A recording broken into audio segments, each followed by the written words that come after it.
Hi friends, welcome back to ದವರ್ YouTube channel. ಯಾರೆಲ್ಲ ನಮ್ಮ ಚಾನಲ್ನ ಫಸ್ಟ್ ಟೈಮ್ ನೋಡ್ತಿದ್ರೆ ಪ್ಲೀಸ್ ಸಬ್ಸ್ಕ್ರೈಬ್ ಮಾಡ್ಕೊಂಡು ನೋಡಿ ಸಪೋರ್ಟ್ ಮಾಡಿ ಅಂತ ಕೇಳ್ಕೊಳ್ತೀನಿ. ನಾನು ಇವತ್ತು ನಿಮ್ಮ ಜೊತೆ ಬಂದುಬಿಟ್ಟು ನಾರ್ಮಲ್ ಬ್ಲೌಸನ್ನು ಸ್ಟೆಪ್ ಬೈ ಸ್ಟೆಪ್ ಹೇಗೆ ಬೇಗ ಬೇಗ ಸ್ಟಿಚ್ ಮಾಡೋದಂತ ವೀಡಿಯೋನ ಶೇರ್ ಮಾಡ್ಕೊಳ್ತೀನಿ. ಬನ್ನಿ ನಾವು ನೋಡುವ. ಮೊದಲಿಗೆ ನೀವು ನೋಡ್ಬೋದು, ಇಲ್ಲಿ ನಾನು ಬಟ್ಟೆಗಳನ್ನು ಕಟ್ ಮಾಡಿ ರೆಡಿ ಇಟ್ಕೊಂಡಿದ್ದೀನಿ ಅಲ್ವಾ.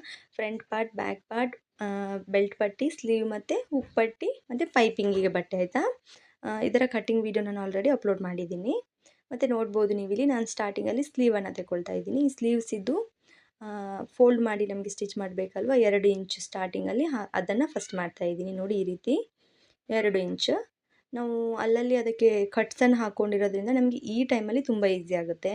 ನೀವು ನೋಡ್ಬೋದು, ಇಲ್ಲಿ ಸೈಡಲ್ಲಿ ಇಟ್ಟಿರುವ ಪೀಸಲ್ಲಿ ನಿಮಗೆ ಕಟ್ಸ್ ಕಾಣ್ತಾ ಇದೆ ಸಣ್ಣದಾಗಿ, ಅಲ್ಲಿವರೆಗೆ ನಾವು ಫೋಲ್ಡ್ ಮಾಡಬೇಕು. ನೋಡಿ, ಈ ರೀತಿ ಈ ಥರ ನಾವು ಹಾಕ್ಕೊಳ್ಳೋದು ಉಂಟಲ್ವ, ನಮಗೆ ತುಂಬಾ ಈಸಿ ಆಗುತ್ತೆ ಸ್ಟಿಚಿಂಗ್ ಟೈಮಲ್ಲಿ. ನೋಡಿ, ಈ ರೀತಿ 2 ಸ್ಲೀವ್ಗೆ ಕೂಡ ಸ್ಟಿಚ್ಚನ್ನು ಹಾಕ್ಕೊಂಬಿಡಿ, ಆಯಿತಾ. ಅದಾದಮೇಲೆ ಬ್ಯಾಕ್ ಪಾರ್ಟನ್ನು ತೆಗೊಳ್ತಾ ಇದ್ದೀನಿ. ಬ್ಯಾಕ್ ಪಾರ್ಟಲ್ಲಿ ಕೂಡ ಅದೇ ರೀತಿ ಫೋಲ್ಡ್ ಮಾಡಿ ಸ್ಟಿಚ್ಚನ್ನು ಹಾಕ್ಕೊಂಡು ಬಿಡಬೇಕು ಸ್ಟ್ರೈಟಾಗಿ ಒಂದು. ಮತ್ತು ಈಗ ಸ್ಲೀವಿಗೆ ನಾವು ಈಗ ಮಿಷಿನ್ ಸ್ಟಿಚ್ಚನ್ನು ಹಾಕಿದ್ದೀವಲ್ವ, ಆಮೇಲೆ ಕೈಯಿಂದ ಅದಕ್ಕೆ ಸ್ಟಿಚ್ಚನ್ನು ಹಾಕಲಿಕ್ಕೆ ಉಂಟು.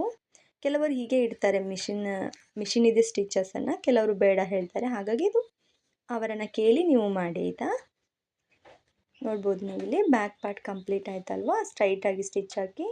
ಅದಾದಮೇಲೆ ನಾವು ಫ್ರಂಟ್ ಪಾರ್ಟನ್ನು ತಗೊಳ್ಳೋಣ. ಇದರದ್ದು ಡಾಟ್ಸ್ ಹಿಡಿಬೇಕು. ನೋಡ್ಬೋದು ನೀವಿಲ್ಲ, ಇನ್ನೊಂದು ಕಡೆ ಡಾಟ್ಸನ್ನು ಹಾಕಿರಲಿಲ್ಲ, ಆದರೆ ಕಟ್ಸನ್ನು ಹಾಕಿರೋದ್ರಿಂದ ಈ ರೀತಿ ನಮಗೆ ಡಾಟ್ಸಿದು ಪಾಯಿಂಟ್ಸ್ ಮಾಡಲಿಕ್ಕೆ ತುಂಬ ಈಸಿ ಆಗಿಬಿಡುತ್ತೆ ನಮಗೆ. ನಾವು ಈ ಥರ ಸಣ್ಣ ಸಣ್ಣ ಕಟ್ಸ್ ಹಾಕಿರೋದ್ರಿಂದ ನಮಗೆ ಡಾಟ್ಸಿದು ಮಾರ್ಕ್ ಮಾಡಲಿಕ್ಕೆ ತುಂಬಾ ಈಸಿ ಆಗಿಬಿಡುತ್ತೆ. ನೀವು ನೋಡ್ಬೋದಿಲ್ಲಿ ನಮ್ಮದು ಕಟ್ಸ್ ಕಾಣುತ್ತೆ ಸಣ್ಣ ಸಣ್ಣದಾಗಿ. ಈಗ ಇದಾದ ನಂತರ ನಾವೇನು ಮಾಡೋಣ ಅಂದರೆ, ಇನ್ನು ಈ ಡಾಟ್ಸಿಗೆಲ್ಲ ಸ್ಟಿಚ್ ಹಾಕ್ಕೊಂಬರೋಣ, ಆಯಿತಾ.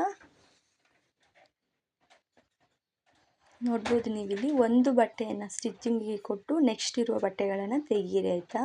ಒಂದೊಂದು ಬಟ್ಟೆಗೆ ಕೂಡ ತೆಗೆದು ಪುನಃ ಕೊಡಲಿಕ್ಕೆ ಹೋಗಬೇಡಿ. ಟೈಮು ಮತ್ತು ದಾರ ಎರಡು ಕೂಡ ವೇಸ್ಟ್ ಆಗಿಬಿಡುತ್ತೆ. ಮತ್ತು ಹಾಗೆಲ್ಲ ಮಾಡಿ ಕೂತ್ರೆ ನಮ್ಮದು ಬೇಗ ಬೇಗ ಸ್ಟಿಚ್ ಮಾಡಿ ರೆಡಿ ಆಗೋಲ್ಲ ಬ್ಲೌಸು. ಈ ರೀತಿ ನಾವು 1 ಬೈ 1 ಕೊಡ್ತಾ ಹೋದರೆ ನಮ್ಮದು ಬ್ಲೌಸ್ ಕೂಡ ಬೇಗ ಬೇಗ ಸ್ಟಿಚಿಂಗ್ ಆಗಿ ರೆಡಿ ಆಗುತ್ತೆ, ಆಯಿತಾ. ಈ ಎಲ್ಲ ಡಾಟ್ಸ್ಗೆ ಕೂಡ ಡಬಲ್ ಸ್ಟಿಚ್ಚನ್ನು ಹಾಕ್ಕೊಳ್ಳಿ. ಮತ್ತು ಯಾರೆಲ್ಲ ನಮ್ಮ ಚಾನಲ್ನ ಫಸ್ಟ್ ಟೈಮ್ ನೋಡ್ತಿದ್ದೀರಾ ಪ್ಲೀಸ್ ಸಬ್ಸ್ಕ್ರೈಬ್ ಮಾಡ್ಕೊಂಡು ನೋಡಿ ಸಪೋರ್ಟ್ ಮಾಡಿ ಅಂತ ಕೇಳ್ಕೊಳ್ತೀನಿ, ಆಯಿತಾ. ಮತ್ತು ವಿಡಿಯೋ ಇಷ್ಟ ಆದರೆ ಒಂದು ಲೈಕ್ ಕೊಡೋದನ್ನು ಕೂಡ ಮರೀಲಿಕ್ಕೆ ಹೋಗಬೇಡಿ.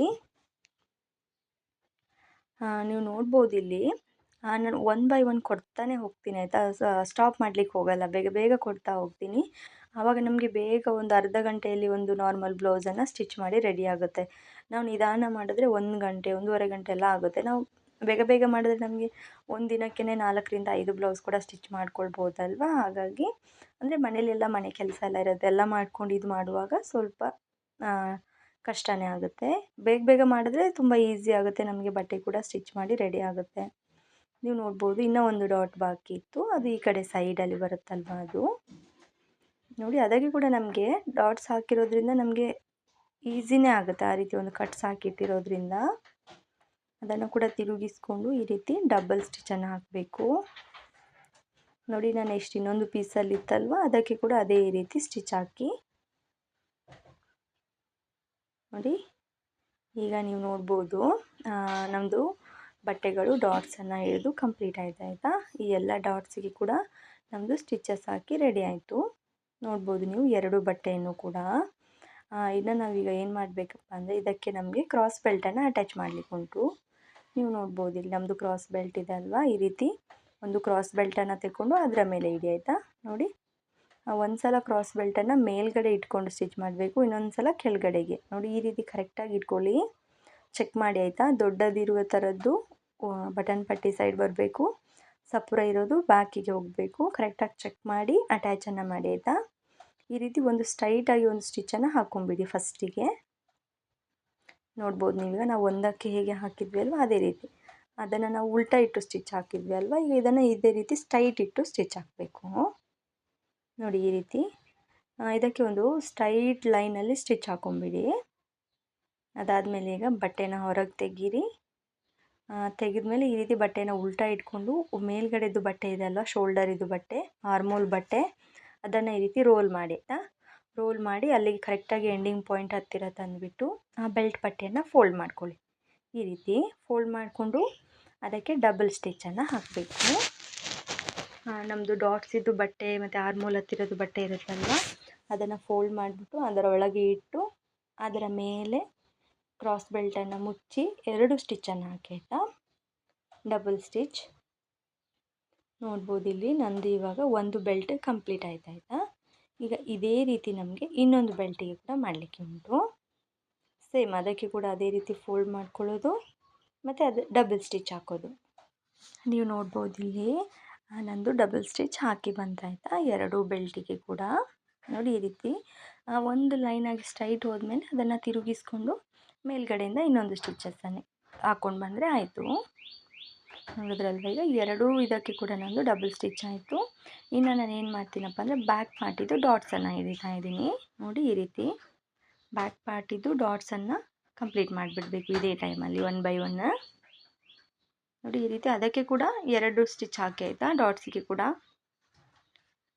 ನೋಡ್ಬೋದು ನೀವಿಲ್ಲಿ ಬ್ಯಾಕ್ ಪಾರ್ಟಿದ್ದು, ಅದಕ್ಕೆ ಕೂಡ ಈ ರೀತಿ ಅದನ್ನು ನೀಟಾಗಿ ಫೋಲ್ಡ್ ಮಾಡಿಕೊಂಡು ಡಬಲ್ ಸ್ಟಿಚ್ಚನ್ನು ಹಾಕ್ಕೊಳ್ಳಿ. ಇದು ತುಂಬಾ ಈಸಿ ಇದೆ ಆಯಿತಾ. ಇದು ನಾರ್ಮಲ್ ಬ್ಲೌಸ್ ಆಗಿರೋದ್ರಿಂದ ಎಂಥ ಡಿಸೈನ್ ಇಲ್ಲ, ಎಂಥ ಇಲ್ಲ, ಆರಾಮಾಗಿ ಯಾರು ಬೇಕಾದರೂ ಸ್ಟಿಚ್ಚನ್ನು ಮಾಡ್ಕೊಳ್ಬೋದು. ನೀವು ಕೂಡ ಒಮ್ಮೆ ಟ್ರೈ ಮಾಡಿ ಆಯಿತಾ. ಈ ರೀತಿ ಯಾವಾಗಲೂ ನೀವು ಸ್ಟಿಚ್ ಮಾಡಿಲ್ಲ ಅನ್ನೋವಂಥವ್ರು ಇದ್ದರೆ ಕೂಡ ತೊಂದರೆ ಇಲ್ಲ, ಟ್ರೈ ಮಾಡಿ, ಬರುತ್ತೆ ಆಯಿತಾ. ನೋಡ್ಬೋದು ಇಲ್ಲಿ ಈಗ 2 ಸ್ಟಿಚ್ ಹಾಕಿರುವ ಪಟ್ಟಿಯಿಂದ ನಾವು ಈ ರೀತಿ ಬಟ್ಟೆಯನ್ನು ಹೊರಗೆ ತೆಗಿಬೇಕು ಆಯಿತಾ. ನೋಡಿ ಈ ರೀತಿ ಕ್ರಾಸ್ ಪಟ್ಟಿಯಿಂದ ಬಟ್ಟೆಯನ್ನು ಈ ರೀತಿ ಹೊರಗೆ ತೆಗಿಬೇಕು. ನೋಡ್ಬೋದು ನೀವು ಇಲ್ಲಿ ನಂದು 2 ಬಟ್ಟೆಯನ್ನು ಹೊರಗೆ ತೆಗೆದು ಆಗಿದೆ ಆಯಿತಾ. ಹೊರಗೆ ತೆಗೆದ್ಮೇಲೆ ಅದು ಈ ರೀತಿ ಕಾಣ್ತಾ ಇದೆ. ಇನ್ನು ನಾವು ಇದಕ್ಕೆ ಉಕ್ಪಟ್ಟಿ ಮತ್ತು ಉಕ್ಕಿದು ಪಾಯಿಂಟ್ಸನ್ನು ಮಾಡ್ತಾರಲ್ಲ ಆ ಪಟ್ಟಿಯನ್ನು ರೆಡಿ ಮಾಡ್ಕೊಳ್ಳೋಣ ಆಯಿತಾ. ಆ ಪಟ್ಟಿಯನ್ನು ನಾವು ರೆಡಿ ಮಾಡಲಿಕ್ಕೆ ಇಲ್ಲಿ ನೋಡ್ಬೋದು ಬಟ್ಟೆಯನ್ನು ತೆಕ್ಕೊಂಡಿದ್ದೀನಿ. ಉಕ್ಕಿದು ಪಾಯಿಂಟ್ಸನ್ನು ಮಾಡಲಿಕ್ಕೆ 4.5 ಇಂಚ್ ಆಗಿಲ್ಲ, ಉಕ್ಪಟ್ಟಿ ಮಾಡಲಿಕ್ಕೆ 2 ಇಂಚ್ ಆಗಿಲ್ಲ ಬಟ್ಟೆಯನ್ನು ತೆಕ್ಕೊಂಡಿದ್ದೀನಿ. 2 ಬಟ್ಟೆಯನ್ನು ಈ ರೀತಿ ಫೋಲ್ಡ್ ಮಾಡಿ ಸ್ಟ್ರೈಟಾಗಿ ಒಂದು ಸ್ಟಿಚ್ಚನ್ನು ಹಾಕ್ಕೊಳ್ತಾ ಇದ್ದೀನಿ ಫಸ್ಟ್. ನೋಡಿ ಈ ರೀತಿ ಸ್ಟ್ರೈಟಾಗಿ ಸ್ಟಿಚ್ ಹಾಕಿ ಅದನ್ನು ಹೊರಗೆ ತೆಗೆದು ನೋಡ್ಬೋದು ಯಾವುದು ಯಾವುದಕ್ಕೆ ಅಂತ ಗೊತ್ತಾಗಲಿ ಅಂತ ಅದರ ಮೇಲೇ ಇಟ್ಟಿದ್ದೀನಿ ಪೀಸ್ಗಳನ್ನು. ಇದು ನಮ್ಮದು ಹುಕ್ಸ್ ಅಟ್ಯಾಚ್ ಮಾಡುವ ಸೈಡಿಗೆ ಏನು ಮಾಡಬೇಕಪ್ಪ ಅಂದರೆ ಈ ರೀತಿ ಇಟ್ಕೊಳ್ಳಿ ಆಯಿತಾ. ಫ್ರಂಟ್ ಪಾರ್ಟಲ್ಲಿ ಈ ರೀತಿ ಇಟ್ಕೊಂಡು ಅದನ್ನು ಈಗ ಉಲ್ಟಾ ಇಟ್ಟು ಸ್ಟಿಚ್ ಹಾಕ್ಕೊಳ್ಳಿ, ಅಥವಾ ನೀವು ಹಾಗೆ ಸೀದಾ ಇಟ್ಕೊಂಡು ಸ್ಟಿಚ್ ಹಾಕ್ಕೊಳ್ತೀರಾದರೆ ಸಹ ಹಾಕ್ಕೊಳ್ಬೋದು. ಇದು ನನಗೆ ಈಸಿ ಆಗುತ್ತೆ, ಹಾಗಾಗಿ ನಾನು ಈ ರೀತಿ ಇಟ್ಟಿದ್ದೀನಿ ಆಯಿತಾ. ಅದಾದಮೇಲೆ ಬಟ್ಟೆಯನ್ನು ತಿರುಗಿಸ್ಕೊಂಡು ಡಬಲ್ ಸ್ಟಿಚ್ ಹಾಕ್ಕೊಳ್ಳಿ. ಡಬಲ್ ಸ್ಟಿಚ್ ಆದಮೇಲೆ ಈ ರೀತಿ ಹೊರಗಡೆ ತೆಗೆದು ದಾರನ ಕಟ್ ಮಾಡೋಕ್ಕೆ ಹೋಗಬೇಡಿ, ಈ ರೀತಿ ಪುನಃ ಮಡಚ್ಕೊಳ್ಳಿ ಆಯಿತಾ. 1 ರೌಂಡ್ ನೋಡಿ ಈ ರೀತಿ ನೀಟಾಗಿ ಫಿನಿಶಿಂಗ್ ಬರಬೇಕಲ್ವ, ಹಾಗಾಗಿ ಈ ರೀತಿ 1 ರೌಂಡನ್ನು ಮಡಚ್ಕೊಂಡ್ಬಿಟ್ಟು ಮತ್ತು ಸ್ಟಿಚಸನ್ನು ಸ್ಟಾರ್ಟ್ ಮಾಡಿ. ಇದು ಬಂದುಬಿಟ್ಟು ನಮ್ಮದು ಉಕ್ಪಟ್ಟಿ ಆಯಿತಾ. ಹುಕ್ಸನ್ನು ಹಾಕಲಿಕ್ಕೆ, ಬಟನ್ಸನ್ನು ಹಾಕಲಿಕ್ಕೆ ಯಾವುದನ್ನು ಅಟ್ಯಾಚ್ ಮಾಡ್ತೀರಿ ಅದು ನಿಮ್ಮ ಚಾಯ್ಸು. ನೋಡಿ ಇದಕ್ಕೆ ಕೂಡ ಡಬಲ್ ಸ್ಟಿಚ್ಚೇ ಹಾಕಬೇಕು ಆಯಿತಾ. ಇವಾಗ ಇದು ನಮ್ಮದು ಕಂಪ್ಲೀಟ್ ಆಯಿತು ಅಲ್ವಾ. ಈಗ ನೆಕ್ಸ್ಟ್ ಇನ್ನೊಂದಿದೆ ಅಲ್ಲ ಪಾಯಿಂಟ್ಸ್ ಮಾಡಲಿಕ್ಕೆ, ಆ ಬಟ್ಟೆಯನ್ನು ಕೂಡ ತೆಗೆದು ಈ ರೀತಿ ಕೆಳಗಡೆಯಿಂದ ಒಂದು ಫೋಲ್ಡನ್ನು ಮಾಡಿ ಬಟ್ಟೆಯನ್ನು ಅದರ ಕೆಳಬದಿಯಲ್ಲಿ ಇಟ್ಟು ಸ್ಟಿಚ್ ಮಾಡಿ. ಫ್ರಂಟ್ ಪಾರ್ಟ್ ನಮಗೆ ಮೇಲ್ಗಡೆ ಕಾಣುವ ರೀತಿಯಲ್ಲೇ ಇರಲಿ ಆಯಿತಾ. ನೋಡಿ ಈ ರೀತಿ ನಾವು ಅಟ್ಯಾಚ್ ಮಾಡಲಿಕ್ಕಿರುವಂಥ ಬಟ್ಟೆ ಮಾತ್ರ ಕೆಳಗಡೆ ಇರಲಿ. ಅದಾದಮೇಲೆ ನೀವು ನೋಡ್ಬೋದು ಇಲ್ಲಿ ಅದನ್ನು ಕಟ್ ಮಾಡಿ ತೆಗಿತಾ ಇದ್ದೀನಿ ನಾನು ಹೊರಗಡೆ ದಾರದಿಂದ. ಉಕ್ಪಟ್ಟಿದ್ದು ಬಟ್ಟೆ ಇತ್ತಲ್ವ ಅದನ್ನು ತೆಗೆದು ಇಲ್ಲಿ ಏನು ಎಕ್ಸ್ಟ್ರಾ ಬಟ್ಟೆ ಬಂದಿದೆ ನೋಡಿ ಇದನ್ನೆಲ್ಲ ಕಟ್ ಮಾಡಿ ಈ ರೀತಿ ತೆಗೆದು ಅದನ್ನು ಸರಿ ಮಾಡ್ಕೊಳ್ಬೇಕಾಯ್ತಾ. ನೆಕ್ಸ್ಟ್ ಈಗ ಈ ಬಟ್ಟೆಯಲ್ಲಿ ನಾವು ಒಂದು ಸ್ಟಿಚ್ ಹಾಕಿಟ್ಟಿದ್ದೀವಲ್ವ, ಅದನ್ನು ಏನು ಮಾಡಬೇಕಪ್ಪ ಅಂದರೆ ನೋಡಿ ಈ ರೀತಿ ಫೋಲ್ಡನ್ನು ಮಾಡ್ಕೊಳ್ಳಿ. ಈ ರೀತಿ ಕರೆಕ್ಟಾಗಿ ಇಟ್ಕೊಂಡು ಫೋಲ್ಡನ್ನು ಮಾಡಿ. ಈ ಪಟ್ಟಿ ಎಷ್ಟು ಅಗಲ ಬೇಕು ಅದು ನಿಮ್ಮ ಮೇಲೆ ಡಿಪೆಂಡ್. ನಾನೊಂದು 3/4 ಇಂಚ್ ಅಗಲದಲ್ಲಿ ಮಾಡ್ತಾಯಿದ್ದೀನಿ ಆಯಿತಾ. ಆ ರೀತಿ 3/4 ಇಂಚಿಗೊಂದು ಫೋಲ್ಡನ್ನು ಮಾಡಿಕೊಂಡು ಆ ಪಟ್ಟಿಗೆ ಸ್ಟಿಚ್ಚನ್ನು ಹಾಕಬೇಕು. ಆ ಪಟ್ಟಿಗೆ ಕೂಡ ಡಬಲ್ ಸ್ಟಿಚ್ ಆಯಿತಾ. ನೋಡಿ ಈ ರೀತಿ ಆರಾಮಾಗಿ ಹಾಕೊಳ್ಳಿ ಆಯಿತಾ. ಇನ್ನು ಗಡಿಬಿಡಿ ಮಾಡಲಿಕ್ಕೆ ಹೋಗಬೇಡಿ. 2 ಸ್ಟಿಚ್ಚನ್ನು ಹಾಕಿ ಲಾಕ್ ಮಾಡಿ ಬಟ್ಟೆಯನ್ನು ಹೊರಗೆ ತೆಗೆದ್ಮೇಲೆ ಇದರದ್ದು ಕೂಡ ಎಕ್ಸ್ಟ್ರಾ ಏನಿತ್ತಲ್ವ ಅದನ್ನು ಕೂಡ ಕಟ್ ಮಾಡಿ ತೆಗಿಬೇಕು. ನೋಡಿ ಈ ರೀತಿ ಕಟ್ ಮಾಡಿ ತೆಗೆದ್ಮೇಲೆ 2 ಬಟ್ಟೆಯನ್ನು ಇಟ್ಟು ನೋಡಿ ಅದು ಒಂದೇ ರೀತಿ ಬಂದಿರಬೇಕಾಯ್ತಾ 2 ಸೈಡಲ್ಲಿ ಕೂಡ. ಇಲ್ಲಾಂದರೆ ಆಮೇಲೆ ಉಕ್ಸ್ ಮತ್ತು ಬಟನ್ಸ್ ಎಲ್ಲ ಅಟ್ಯಾಚ್ ಮಾಡುವಾಗ ಸರಿ ಆಗಲ್ಲ. ಹಾಗಾಗಿ ಎರಡೂ ಇದು ಒಂದೇ ರೀತಿ ಬರುವ ಹಾಗೆ ಒಮ್ಮೆ ಕಂಪ್ಲೀಟಾಗಿ ಚೆಕ್ ಮಾಡಿ, ಏನಾದರೂ ಹೆಚ್ಚು ಕಮ್ಮಿ ಇದ್ದರೆ ಈ ರೀತಿ ಕಟ್ ಮಾಡಿ ಅದನ್ನು ಸರಿ ಮಾಡಿ ಇಟ್ಬಿಡಿ ಆಯಿತಾ. ಆನಂತರ ನಮಗೆ ಈಸಿ ಆಗುತ್ತೆ ಮುಂದೆ ನಮಗೆ ಸ್ಟಿಚ್ ಮಾಡಲಿಕ್ಕೆ. ಹಾಗಾಗಿ ನೋಡ್ಬೋದು ನೀವು ಇಲ್ಲಿ ಫಿನಿಶಿಂಗ್ ಅನ್ನೋದು ಕೂಡ ಎಷ್ಟು ಚೆನ್ನಾಗಿ ಬಂದಿದೆ ಅಂತ ನೋಡಿ. ಈ ರೀತಿ ಇದು ಮತ್ತು ತುಂಬಾ ಸುಲಭ ಇದೆ ಸ್ಟಿಚ್ ಮಾಡೋದು, ಏನಂತ ಕಷ್ಟ ಅಂತ ಏನಿಲ್ಲ. ಖಂಡಿತ ನೀವು ಕೂಡ ಒಮ್ಮೆ ಟ್ರೈ ಮಾಡಿ ಆಯಿತಾ. ಈಗ ನಮ್ದು ಇದೆಲ್ಲ ಆಯ್ತಲ್ವ, ಇನ್ನು ನಾವು ಶೋಲ್ಡರ್ ಅಟ್ಯಾಚನ್ನು ಮಾಡೋಣ. ನೀವು ನೋಡ್ಬೋದು ಇಲ್ಲಿ ಶೋಲ್ಡರ್ ಅಟ್ಯಾಚ್ ಮಾಡಲಿಕ್ಕೆ ಬ್ಯಾಕ್ ಪಾರ್ಟನ್ನು ತೆಕ್ಕೊಂಡು ಈ ರೀತಿ ಇಟ್ಕೊಂಡಿದೆ. ಅದರ ಮೇಲೆ ಫ್ರಂಟ್ ಪಾರ್ಟನ್ನು ಇಟ್ಕೊಳ್ಳಿ ಆಯಿತಾ. ಇಟ್ಕೊಂಡ್ಬಿಟ್ಟು ಈ ರೀತಿ ಸ್ಟಿಚ್ಚನ್ನು ಹಾಕಿ ಎರಡೂ ಶೋಲ್ಡರನ್ನು ಕೂಡ ಅಟ್ಯಾಚ್ ಮಾಡಿ ಆಯಿತಾ. ನೋಡಿ ಶೋಲ್ಡರಲ್ಲಿ ಚೆಕ್ ಮಾಡಿ, ಏನಾದರೂ ಹೆಚ್ಚು ಕಮ್ಮಿ ಇದ್ದರೆ ಈಗಲೇ ಕಟ್ ಮಾಡಿ ಸರಿ ಮಾಡ್ಕೊಳ್ಳಿ. ಆದರೆ ನನಗೆ ಕಟ್ ಮಾಡುವ ಅಗತ್ಯ ಇರಲಿಲ್ಲ, ಯಾಕಂದರೆ ನಾನು ಸರಿಯಾಗಿ ಇತ್ತು ಕಟ್ಟಿಂಗ್ ಮಾಡಿ ಇಟ್ಟಿದ್ದು. ಹೆಚ್ಚು ಕಮ್ಮಿ ಒಮ್ಮೊಮ್ಮೆ ಬರುತ್ತೆ, ಅದು ಸ್ವಲ್ಪ ಕಟ್ ಮಾಡಿ ಅಡ್ಜಸ್ಟ್ ಮಾಡ್ಕೊಳ್ಳಿ ಆಯಿತಾ. ನೋಡಿ ಒಂದಾಯಿತು. ನೆಕ್ಸ್ಟ್ ಕೂಡ ನಾನು ಅದೇ ರೀತಿ ಮಾಡ್ತಾಯಿದ್ದೀನಿ. ಎರಡು ಶೋಲ್ಡರಿಗೆ ಕೂಡ ಎರಡೆರಡು ಸ್ಟಿಚ್ ಹಾಕ್ಕೊಂಡ್ರೆ ಸಾಕಾಗುತ್ತೆ ಆಯಿತಾ. ಇನ್ನು ನೀವು ನೋಡ್ಬೋದು ಇಲ್ಲಿ ನಂದು ಶೋಲ್ಡರ್ ಅಟ್ಯಾಚ್ ಮಾಡಿ ಆಯಿತು. ಎರಡೂ ಸೈಡಲ್ಲಿ ಕೂಡ ಶೋಲ್ಡರನ್ನು ಅಟ್ಯಾಚ್ ಮಾಡಿ ಆಗಿದೆ ಈ ರೀತಿ. ಇನ್ನು ನಾವೇನನ್ನ ಮಾಡಲಿಕ್ಕಿದ್ದೀವಪ್ಪ ಅಂದರೆ ಈಗ ನೆಕ್ಸ್ಟ್ ಬಂದುಬಿಟ್ಟು ಇದಕ್ಕೆ ನಾವೀಗ ಪೈಪಿಂಗನ್ನು ಮಾಡ್ಕೊಳ್ಳೋಣ ಆಯಿತಾ. ನೋಡ್ಬೋದು 1 ಇಂಚ್ ಅಗಲದ್ದು ಬಟ್ಟೆನ ತೆಗೊಂಡಿದ್ವಲ್ವ, ಆ ಬಟ್ಟೆಯನ್ನು ಈ ರೀತಿ ಸ್ವಲ್ಪ ಕೆಳಗಡೆಗೆ ಫೋಲ್ಡನ್ನು ಮಾಡಿ ಸ್ಟಿಚ್ಚನ್ನು ಸ್ಟಾರ್ಟ್ ಮಾಡಿ ಆಯಿತಾ. ಇದರಲ್ಲಿ ಬಟ್ಟೆ ಸೀದಾನೇ ಇಟ್ಕೊಳ್ಳಿ, ಉಲ್ಟಾ ಇಟ್ಕೊಳ್ಳುವ ಅಗತ್ಯ ಆ ಟೈಪೆಲ್ಲ ಏನಿಲ್ಲ. ಬಟ್ಟೆಯನ್ನು ಸೀದಾ ಇಟ್ಕೊಳ್ಳಿ, ಅದರ ಮೇಲೆ 1 ಇಂಚಿದು ಪಟ್ಟಿಯನ್ನು ಇಟ್ಕೊಂಡು ಒಂದು ಅರ್ಧ ಇಂಚ್ ಪಟ್ಟಿಯನ್ನು ಕೆಳಗಡೆಗೆ ಫೋಲ್ಡ್ ಮಾಡಿ ಈ ರೀತಿ ಬದಿಯಲ್ಲಿ ಸ್ಟಿಚ್ ಹಾಕಿ ಬನ್ನಿ. ಬದಿಯಲ್ಲಿ ತುಂಬ ಸ್ಟಿಚ್ ಹಾಕ್ಲಿಕ್ಕೆ ಹೋಗ್ಬೇಡಿ, ಒಂದು 1/4 ಇಂಚಸ್ ಗ್ಯಾಪಲ್ಲಿ ಸ್ಟಿಚ್ಚನ್ನು ಹಾಕ್ಕೊಂಬಂದರೆ ಸಾಕಾಗುತ್ತೆ. ಇದು ಫುಲ್ಲು ಬ್ಲೌಸ್ ಇದು ನೆಕ್ಕಿಗೆಲ್ಲ ಇದೇ ರೀತಿ ಹಾಕಬೇಕು ಫುಲ್ ಕಂಪ್ಲೀಟ್ ಮಾಡೋವರೆಗೆ. ಇದು 1 ರೌಂಡ್ ಸ್ಟಿಚಸ್ ಆಗುತ್ತೆ ಆಯಿತಾ. ಇನ್ನು ವಾಪಸ್ ನಮಗೆ ತಿರುಗಿಸ್ಕೊಂಡು ಪೈಪಿಂಗನ್ನು ಮಾಡಲಿಕ್ಕೆ ಉಂಟು. ಇದು ಬಂದುಬಿಟ್ಟು ಜಸ್ಟ್ ಈಗ ಪೈಪಿಂಗಿಗೆ ಬಟ್ಟೆಯನ್ನು ಅಟ್ಯಾಚ್ ಮಾಡ್ತಾ ಇರೋದು ನಾವು. ಈ ಬಟ್ಟೆ ಬಂದುಬಿಟ್ಟು 1 ಇಂಚ್ ಅಗಲ ಇದೆ ಆಯಿತಾ. ಮತ್ತು ಉದ್ದ ನಾನು ಹೇಳಲಿಕ್ಕಾಗಲ್ಲ, ಅದು ನಿಮ್ಮ ಬ್ಲೌಸಿದು ಎಷ್ಟು ಡೀಪ್ ಎಲ್ಲ ಬೇಕು ನೋಡಿ ಅದರ ಮೇಲೆ ಡಿಪೆಂಡ್ ಆಗುತ್ತೆ. ನೋಡ್ಬೋದು ನಾನು ಈ ರೀತಿ ಪಟ್ಟಿಯನ್ನು ಅಟ್ಯಾಚ್ ಮಾಡ್ಕೊಂಡು ಆಗಿದೆ ನೋಡಿ. ಈ ರೀತಿ ಪಟ್ಟಿಯನ್ನು ನೀಟಾಗಿ ನಾನು ಅಟ್ಯಾಚ್ ಮಾಡ್ಕೊಂಡು ಬಂದಿದ್ದೀನಿ ಆಯಿತಾ, ಫುಲ್ಲು ಸ್ಟಾರ್ಟಿಂಗಿಂದ ಎಂಡ್ವರೆಗೆ ಆಯ್ತಲ್ವ. ಈಗ ಇದರ ನೆಕ್ಸ್ಟ್ ನಾವೀಗ ಏನನ್ನು ಮಾಡಬೇಕಪ್ಪ ಅಂದರೆ ಈ ರೀತಿ ಬಟ್ಟೆದ್ದು ಫ್ರಂಟ್ ಪಾರ್ಟಿದ್ದು ತೆಗೊಳ್ಳಿ ಆಯಿತಾ. ನೋಡಿ ಒಂದು ಸೈಡಿದ್ದು ರೈಟ್ ಸೈಡಿದ್ದು ತೆಗೊಳ್ತಾ ಇದ್ದೀನಿ ನಾನು. ಈ ರೀತಿ ಬಟ್ಟೆಯನ್ನು ತೆಕ್ಕೊಂಡು ಸರಿಯಾಗಿ ಕೈಯಲ್ಲಿ ಹಿಡೀರಿ, ಫೋಲ್ಡನ್ನು ಮಾಡಿ 1 ಮತ್ತು 2 ಡಬಲ್ ಫೋಲ್ಡ್ ಆಯಿತಾ. ಈ ರೀತಿ ಡಬಲ್ ಫೋಲ್ಡನ್ನು ಮಾಡಿದ್ರೆ ಹಿಂದೆ ನಿಮಗೆ ಈ ರೀತಿ ಪೈಪಿಂಗ್ ಟೈಪಲ್ಲಿ ಬಟ್ಟೆ ಸಿಗುತ್ತೆ. ಆ ರೀತಿ ಡಬಲ್ ಫೋಲ್ಡ್ಗಳನ್ನು ಮಾಡಿಕೊಂಡು ನಾವು ಸ್ಟಿಚ್ಚನ್ನು ಹಾಕಲಿಕ್ಕೆ ಹೋಗಬೇಕು. ನೋಡಿ ಈ ರೀತಿ ಡಬಲ್ ಫೋಲ್ಡನ್ನು ಮಾಡಿ ಸ್ಟಿಚ್ಚನ್ನು ಹಾಕಲಿಕ್ಕೆ ಸ್ಟಾರ್ಟ್ ಮಾಡಬೇಕು. ನೋಡ್ಬೋದು ನೀವು ಇಲ್ಲಿ ಪೈಪಿಂಗ್ ನಂದು ಸ್ಟಾರ್ಟ್ ಆಗಿದೆ, ಅದು ನಿಮಗೆ ಕಾಣಲ್ಲ ವಿಡಿಯೋದಲ್ಲಿ ಸರಿಯಾಗಿ, ಸಣ್ಣದಲ್ವಾ. ಈಗ ನೀನು ಸ್ವಲ್ಪ ಸ್ಟಿಚ್ ಹಾಕಿ ತೋರಿಸ್ತೇನೆ ನಿಮಗೆ. ಅದೇ ರೀತಿ ಫೋಲ್ಡನ್ನು ಮಾಡಿಕೊಂಡು ಸ್ಟಿಚಸನ್ನು ಹಾಕುವಾಗ ಸ್ವಲ್ಪ ಜಾಗ್ರತೆ ಮಾಡಿ ಆಯಿತಾ. ನೋಡ್ಬೋದು ನೀವು ಈ ರೀತಿ ನಂದು ಪೈಪಿಂಗ್ ಅನ್ನೋದು ರೆಡಿಯಾಗಿದೆ. ಇದು ನಿಮಗೆ ವಿಡಿಯೋದಲ್ಲಿ ಕ್ಲಿಯರಾಗಿ ಕಾಣುತ್ತಾ ಇಲ್ಲ ಅಷ್ಟು ನಂಗೆ ಗೊತ್ತಿಲ್ಲ, ಬಟ್ ಇದು ಚೆನ್ನಾಗಾಗಿದೆ ಆಯಿತಾ. ಮುಂದ್ಗಡೆಯಲ್ಲಿ ನಮಗೆ ನೋಡುವಾಗ ಕರೆಕ್ಟಾಗಿ ಸಣ್ಣದಾಗಿ ಪೈಪಿಂಗ್ ಅನ್ನೋದು ಬಂದಿದೆ, ಮತ್ತು ಫಿನಿಶಿಂಗ್ ಅನ್ನೋದು ಕೂಡ ಅಷ್ಟೇ ನೀಟಾಗಿ ಬಂದಿದೆ ಆಯಿತಾ ಬ್ಲೌಸಲ್ಲಿ. ನೀವೇ ನೋಡ್ಬೋದು ಇಲ್ಲಿ ನಿಮಗೆ ತೋರಿಸ್ತೇನೆ ನಾನಷ್ಟು. ಈ ರೀತಿ ಸ್ವಲ್ಪ ಕರೆಕ್ಟಾಗಿ ಹಿಡ್ಕೊಳ್ಳಿ, ಬಟ್ಟೆಯನ್ನು ಟೈಟಾಗಿ ಹಿಡ್ಕೊಂಡು ಸ್ಟಿಚಸನ್ನು ಹಾಕಲಿಕ್ಕೆ ಸ್ಟಾರ್ಟ್ ಮಾಡಿ ಆಯಿತಾ. ಇದನ್ನು ನಾವು ಸ್ಟಿಚ್ ಮಾಡುವಾಗ ಗಡಿಬಿಡಿ ಮಾಡ್ಕೊಳ್ಳಿಕ್ಕೆ ಬಾರ್ದು. ನೀವು ನೋಡ್ಬೋದು ಇಲ್ಲಿ ನಮ್ಮದು ಪೈಪಿಂಗ್ ಅನ್ನೋದು ಎಷ್ಟು ನೀಟಾಗಿ ರೆಡಿಯಾಗಿದೆ ಅಂತ ನೋಡಿ. ಈ ರೀತಿ ನೀಟಾಗಿ ಫಿನಿಶಿಂಗ್ ಬಂದಿದೆ ಆಯಿತಾ ಪೈಪಿಂಗ್ ಎಲ್ಲ ನಮ್ಮದು.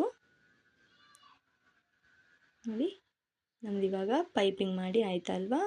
ಇನ್ನು ನೆಕ್ಸ್ಟ್ ನಾವೇನನ್ನು ಮಾಡಬೇಕಪ್ಪ ಅಂದರೆ ಸ್ಲೀವ್ಸ್ ಅಟ್ಯಾಚ್ ಮಾಡಲಿಕ್ಕೆ ಉಂಟಲ್ವಾ. ಹಾಗಾಗಿ ಈ ರೀತಿ ಬಟ್ಟೆಗಳನ್ನು ಒಂದರ ಮೇಲೊಂದು ಸರಿಯಾಗಿ ಜೋಡಿಸ್ಕೊಂಡು ಈ ರೀತಿ ಕೈಯಲ್ಲಿ ಕರೆಕ್ಟಾಗಿ ಹಿಡಿದು ನೋಡಿ, ನಿಮ್ಮದು ಎಲ್ಲಿ ಫಿಟ್ಟಿಂಗ್ ಇದು ಲೈನ್ ಇದೆ ನೋಡಿ, ಮತ್ತು ಎಲ್ಲಿ ನಾವು ಕಟ್ಸ್ ಹಾಕಿದ್ದೀವಿ ನೋಡಿ ಫಿಟ್ಟಿಂಗಿಗೆ ಅಂತ, ಅಲ್ಲಿಗೆ ಕರೆಕ್ಟಾಗಿ ಬೆರಳನ್ನು ಇಟ್ಟು ಟೈಟಾಗಿ ಬಟ್ಟೆನ ಎಳೀರಿ.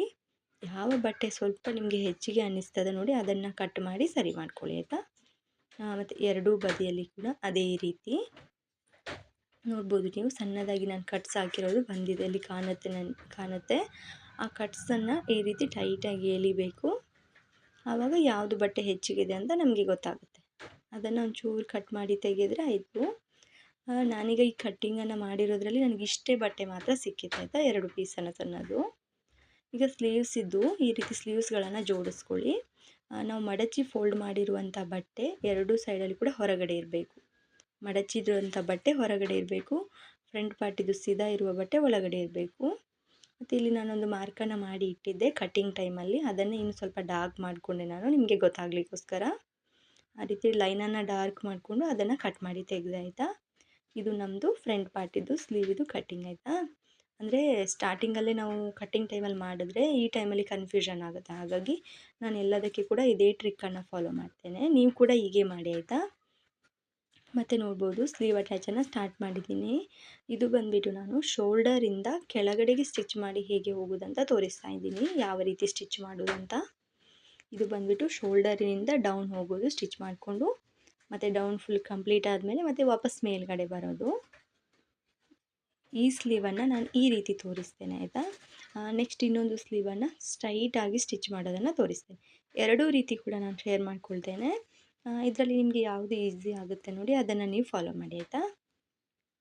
ನೋಡ್ಬೋದು ನೀವಿಲ್ಲಿ ಈಗ ಈ ಕಡೆಗೆ ಡೌನಿಂಗಲ್ಲಿ ಬರ್ತಾ ಇದ್ದೀನಿ ಸ್ಟಿಚ್ ಮಾಡಿಕೊಂಡು. ಇದು ಬಟ್ಟೆ ಕರೆಕ್ಟಾಗಿ ಸಿಕ್ಕಿದೆ. ಒಂದು ಸೈಡಲ್ಲಿ ಒಂಚೂರು ಹೆಚ್ಚಿಗೆ ಇದೆ, ಅದನ್ನು ಆಮೇಲೆ ಕಟ್ ಮಾಡ್ಕೊಳ್ಳಿಕ್ಕುಂಟು, ನಾನು ತೋರಿಸ್ತೇನೆ ನೋಡಿ. ಈ ಸ್ಲೀವನ್ನು ಅಟ್ಯಾಚ್ ಮಾಡಿ ಆಯಿತು, ನಾನು ಒಂದು ಸ್ಲೀವ್ ಕಂಪ್ಲೀಟ್ ಆಯಿತು. ಈಗ ನೆಕ್ಸ್ಟ್ ಸ್ಲೀವನ್ನು ನಾವು ಅಟ್ಯಾಚ್ ಮಾಡೋಣ ನೋಡಿ. ಇದು ನೆಕ್ಸ್ಟ್, ಅದಕ್ಕೆ ನಾವು ಬಟ್ಟೆಯನ್ನು ತೆಕ್ಕೊಂಡ್ಬಿಟ್ಟು ಈ ರೀತಿ ನೋಡಿ ಕರೆಕ್ಟಾಗಿ ಎಂಡಿಗೆ ಇಟ್ಬಿಟ್ಟು ಸ್ಟಿಚ್ಚನ್ನು ಸ್ಟಾರ್ಟ್ ಮಾಡಿ ಆಯಿತಾ. ಇದಕ್ಕೆ ನಾವು ಶೋಲ್ಡರಿಂದ ಅಟ್ಯಾಚ್ ಮಾಡುವಾಗತ್ತೆ ಇಲ್ಲ, ನಾನು ಎರಡು ಟೈಪಲ್ಲಿ ತೋರಿಸಿದ್ದೇನೆ. ನಿಮಗೆ ಯಾವುದು ಸುಲಭ ಆಗ್ತದೆ ಅದನ್ನು ನೀವು ಫಾಲೋ ಮಾಡಿ ಆಯಿತಾ. ಅಂದರೆ ಈಗ ನಾನು ಫಸ್ಟಿಗೆ ತೋರಿಸಿದ್ದೆ ಏನು ಗೊತ್ತಾ, ಅದು ಸ್ಲೀವ್ಸಲ್ಲಿ ಸ್ವಲ್ಪ ಹೆಚ್ಚು ಕಮ್ಮಿ ಬರ್ತದೆ ಅನ್ನುವಂಥವರಿಗೆ ಅದು, ಇಲ್ಲ ನನಗೆ ಹೆಚ್ಚು ಕಮ್ಮಿ ಬರಲ್ಲ ಬಟ್ಟೆ ಕರೆಕ್ಟಾಗಿ ಬರ್ತದೆ ಅನ್ನುವಂಥವರು ಈ ಟ್ರಿಕ್ಕನ್ನು ಫಾಲೋ ಮಾಡಿ. ಮತ್ತು ಸ್ಲೀವ್ಸಿಗೆ ಕೂಡ ಡಬಲ್ ಸ್ಟಿಚ್ ಹಾಕಬೇಕಾಯ್ತಾ. ನೋಡ್ಬೋದು ನೀವಿಲ್ಲಿ ನಂದು ಸ್ಲೀವ್ಸಿಗೆ ಡಬಲ್ ಸ್ಟಿಚ್ ಹಾಕಿ ಆಯಿತು ನೋಡಿ. ಈ ರೀತಿ ನಮ್ಮದು ಸ್ಲೀವ್ಸ್ ಬಟ್ಟೆ ಒಂದು ಚೂರು ಉಳಿದಿದೆ ಅಷ್ಟೇ ಸೈಡಲ್ಲಿ, ಅದು ಕಟ್ ಮಾಡ್ಬೋದು ಆಮೇಲೆ. ಈಗ ನಾವು ಏನನ್ನು ಮಾಡಬೇಕಪ್ಪ ಅಂತಂದರೆ ನೋಡಿ, ಸೈಡಲ್ಲಿ ಉಳಿದಿರುವಂಥ ಬಟ್ಟೆಗಳನ್ನು ಎಲ್ಲ ಕಟ್ ಮಾಡಿ ತೆಗಿಬೇಕು ನೋಡಿ. ಎಲ್ಲ ಕಡೆ ಚೆಕ್ ಮಾಡಿ, 4 ಸೈಡಲ್ಲಿ ಕೂಡ ಬಟ್ಟೆ ಎಲ್ಲೆಲ್ಲಿ ನೋಡಿ ಹೆಚ್ಚಿಗೆ ಉಳಿದಿದೆ ಅದೆಲ್ಲವನ್ನು ಕೂಡ ನೀಟಾಗಿ ಕಟ್ ಮಾಡಿ ತೆಗೆದುಬಿಡಿ ಆಯಿತಾ. ಅದಾದಮೇಲೆ ಏನು ಮಾಡಬೇಕಪ್ಪ ಅಂದರೆ ನಮಗೆ ಬ್ಲೌಸಿದು ಫಿಟ್ಟಿಂಗ್ ಮಾಡಲಿಕ್ಕೆ ಉಂಟು. ಫಿಟ್ಟಿಂಗ್ ಮಾಡುವಾಗ ನಾನಿಲ್ಲಿ ಸಣ್ಣದಾಗಿ ಒಂದು ಕಟ್ಸನ್ನು ಹಾಕಿದ್ದೀನಿ, ಅವ್ರದ್ದು ಆರ್ಮೋಲ್ ರೌಂಡಿಂಗ್ ಎಲ್ಲಿಗೆ ಬರುತ್ತೆ ಅಂತ, ಅದು ನಿಮಗೆ ವಿಡಿಯೋದಲ್ಲಿ ಕಾಣೋದಿಲ್ಲ. ಹಾಗಾಗಿ ನಾನೀಗ ಬ್ಲೌಸನ್ನೇ ಇಟ್ಟು ಯಾವ ರೀತಿ ಪುನಃ ನಾವು ಪಾಯಿಂಟನ್ನು ಮಾಡಬೇಕು ಅಂತ ತೋರಿಸ್ತೇನೆ ನೋಡಿ. ಈ ರೀತಿ ಬ್ಲೌಸನ್ನು ಇಟ್ಟು ಪಾಯಿಂಟನ್ನು ಮಾಡಿ, ಇದು ಮೇನ್ ಫಿಟ್ಟಿಂಗ್ ಲೈನ್. ನೆಕ್ಸ್ಟ್ ಈಗ ಆರ್ಮೋಲ್ ರೌಂಡಿಂಗಿಗೆ ಈ ರೀತಿ ನೋಡಿ, ಅವ್ರದ್ದು ರೆಡಿ ಬ್ಲೌಸನ್ನು ಈ ರೀತಿ ಅದರ ಮೇಲೆ ಇಟ್ಟು ಪಾಯಿಂಟನ್ನು ಮಾಡಿ ನೋಡಿ. ಕಟ್ಸ್ ನಿಮಗೆ ಈಗ ಕಾಣುತ್ತೆ ಸೈಡಲ್ಲಿ, ಅದಕ್ಕೆ ಒಂದು ಸ್ಟ್ರೈಟ್ ಲೈನನ್ನು ಹಾಕ್ಕೊಳ್ಳಿ ಆಯಿತಾ. ಮತ್ತು ಕೆಳಗಡೆ ಕೂಡ ಅದೇ ರೀತಿ, ಈಗ ನಮಗೆ ಮೇಲೆ ಎಷ್ಟು 1 ರಿಂದ 1.5 ಇಂಚಸ್ ಬಟ್ಟೆ ಉಳಿದಿದೆ ಅಲ್ವಾ, ಅದೇ ರೀತಿ ಕೆಳಗೆ ಕೂಡ ನಮಗೆ ಸಿಗುತ್ತೆ ಆಯಿತಾ. ಅದನ್ನು ಸ್ಟಿಚ್ ಹಾಕ್ಕೊಂಡು ಕಂಪ್ಲೀಟ್ ಮಾಡಬೇಕು. 1 ಲೈನ್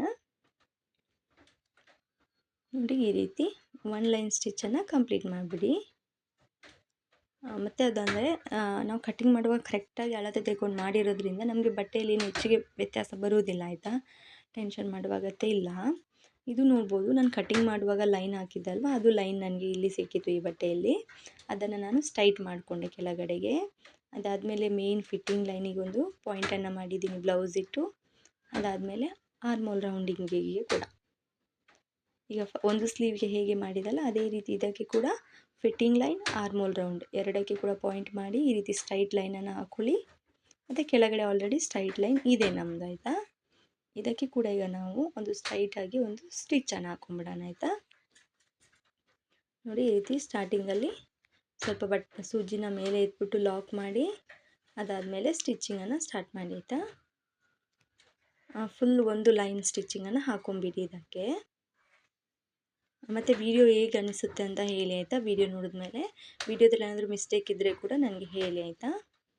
ನೋಡಿ, ಈಗ 1 ರೌಂಡ್ ಸ್ಟಿಚ್ ಆದಮೇಲೆ ಅದಕ್ಕೆ 3 ಸ್ಟಿಚಸನ್ನು ಹಾಕ್ಕೊಳ್ಳಿಕ್ಕೆ ಇರ್ತದೆ. ಹಾಗಾಗಿ ಇನ್ನೂ 2 ಸ್ಟಿಚಸನ್ನು ನಾನು ಹಾಕ್ಕೊಂಡು ಬಿಡ್ತೇನೆ ಆಯಿತಾ. ಇದಕ್ಕೆ ಇದೇ ಟೈಮಲ್ಲಿ ನೋಡಿ, ಮೇಯ್ನಾಗಿ ನಮಗೆ ಒಂದು ಎಷ್ಟು ಬೇಕಷ್ಟು ಕರೆಕ್ಟಾಗಿ ಫಿಟ್ಟಿಂಗ್ ಲೈನನ್ನು ಹಾಕ್ಕೊಂಡಾದಮೇಲೆ ಅದರ ಹಿಂದುಗಡೆ ಇನ್ನೂ 2 ಸ್ಟಿಚ್ಚನ್ನು ಹಾಕಬೇಕು. ಎರಡೂ ಸೈಡಲ್ಲಿ ಕೂಡ 3 ಸ್ಟಿಚಸ್ ಬರಬೇಕು ಆಯಿತಾ. ನಾನು ಸ್ಟಿಚಿಂಗ್ನ ಹಾಕಿ ಆದಮೇಲೆ ನಿಮಗೆ ತೋರಿಸ್ತೇನೆ. ನೀವು ನೋಡ್ಬೋದು ಇಲ್ಲಿ ನಾನು ಮೂರು ಸ್ಟಿಚಸನ್ನು ಹಾಕಿ ಆಯಿತು ಎರಡು ಸೈಡಿಗೆ ಕೂಡ.